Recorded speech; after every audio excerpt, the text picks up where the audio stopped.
Here we have verse 28 of the 13th chapter, Gospel of Matthew.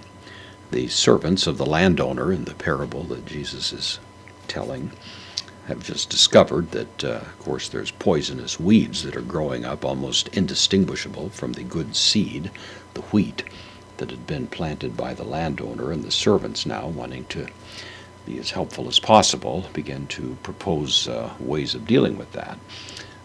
And so the advice that's given to the landowner causes him to give the response of what happened here, the article the, standing in this case for he. Of course, the article can sometimes stand as a pronoun, and so it's translated he, although it literally is the. So he, postpositive da, but he, fa. This is from a word that means to say. It's less common, of course, than lego. In this case, it's the imperfect. So this is third person singular imperfect active indicative. But he was saying. Autois, this is the dative, plural, masculine pronoun. He was saying to them. Ekthros, this is the word for an enemy. In apposition to it, anthropos, man. So an enemy man is the thought here. No definition as to who that one might be, sort of leaving it undescribed at this point, undefined, but an enemy man. Obviously this was an intentional act, and it was someone that didn't have any good intentions in mind, so that's probably what's going on here. An enemy man, tuto, demonstrative pronoun, neuter, singular, accusative, this. It's the object of a poiusin, from poieo means to make or to do, third person singular, aorist active indicative. So an enemy man, an enemy, this has done.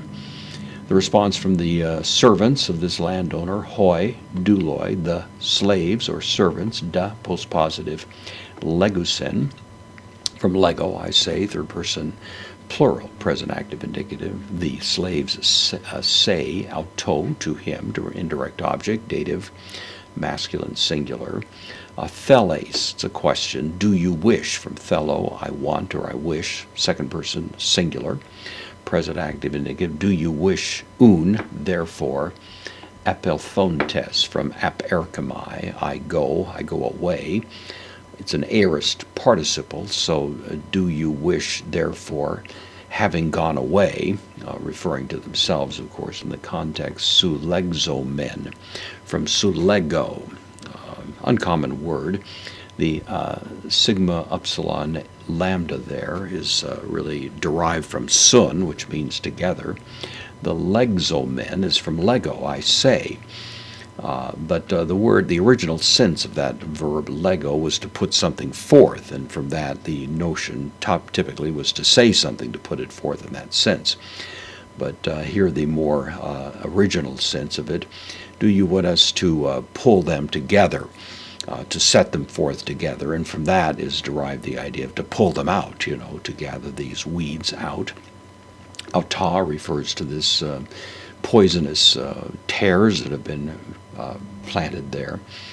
So do you want us to go and pull them out? Of course, the landowner will answer in the negative, indicating that it's too difficult to distinguish the good from the evil at this point, and so it's necessary to let them both grow together. Obviously, this is going to become an important analogy that applies to the church. But at this point, the advice of the landowner to the slaves is simply, we're going to have to live with it for the time being.